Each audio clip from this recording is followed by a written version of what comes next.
Hello students and welcome to the class. I am your history teacher Manoj Arora. Today we will be reading the further part of Through the Eyes of the Travelers, chapter number 5 in history. I hope you all will be fine at your homes, taking care of your family as well as yourself.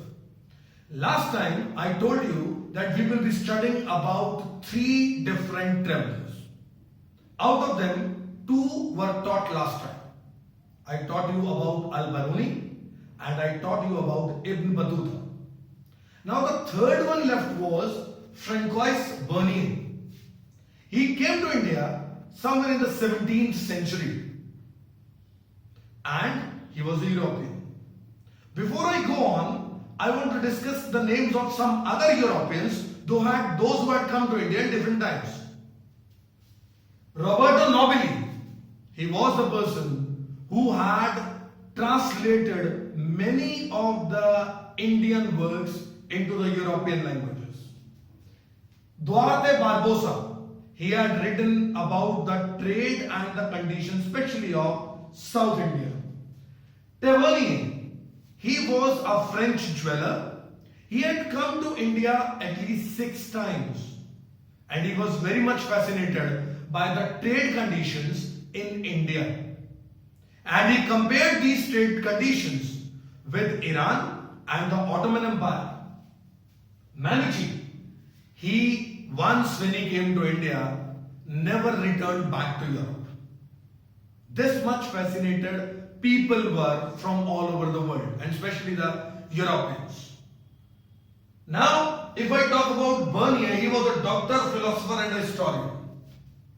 He remained with the Mughal Empire from 1656 to 1668. During this time, he was the personal physician. He was the personal physician to the king's son. And at the same time, he had spent a lot of time as a scientist and intellectual with Danishmand Khan, who was an Armenian noble. Now, if I talk about the main concept of Francois Bernier, he wanted to compare the East with the West. And he found a very bleak condition. Everywhere he tried to prove the Europeans, the West, better than the East.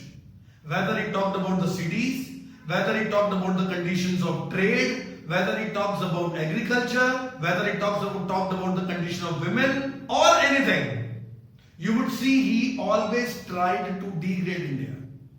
That's why he had dedicated all his works to Louis XIV, the king of that time. His works were very famous.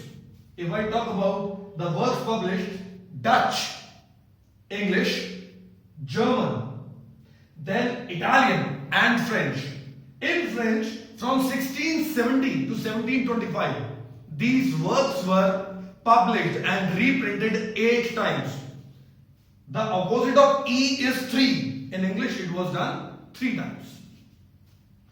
Now, talking about Al-Biruni, as I was telling the last time also, in what way he wrote his book, Kitab al-Hind.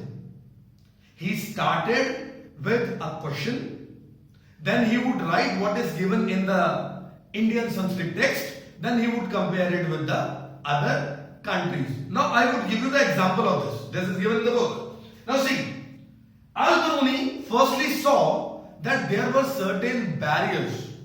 Once if any of the traveler was coming to the new country, if any of the traveler was visiting the new country, what kind of problems they had to face? S means that they were self-insulated, self-absorption they had.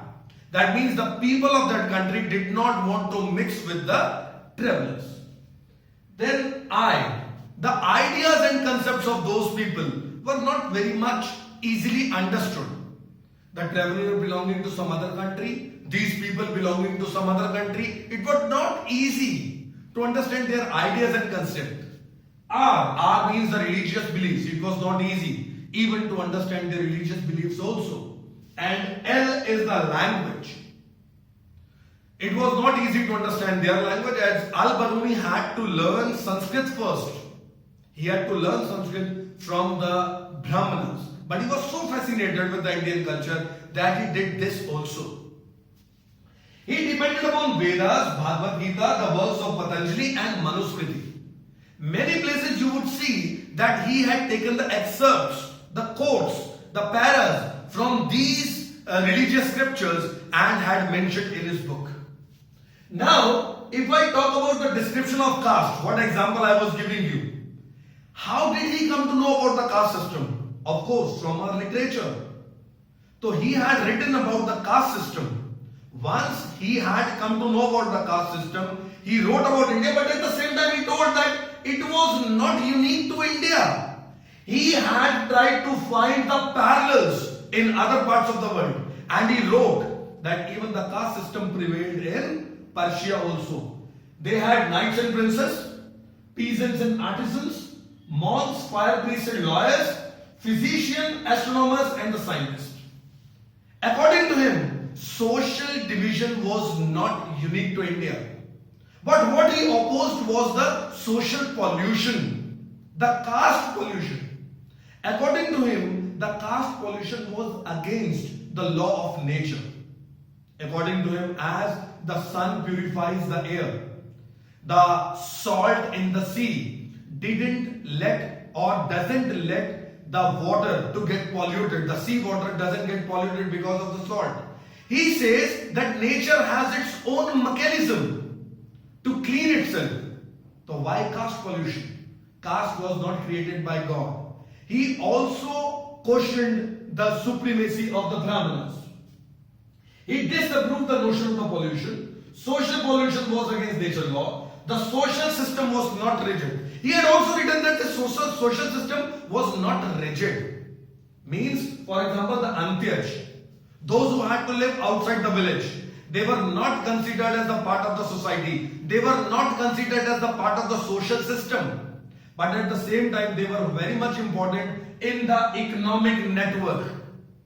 That means they would provide inexpensive labor to the zamindars of that time, the rich people of that time. They would provide inexpensive labor. Because of that, they were included in the economic system. For today, I am teaching this much only. I request you to read the same from your NCERT book also. That is the most important thing. If you have got any queries, do comment in the comment box, ask in the comment box, or ask me in the morning session we have. I will discuss all the problems with you. At the same time, I request you to please like, subscribe my channel if you have not done yet. Press the bell icon so that you can get all the future notifications. Thank you very much. God bless you.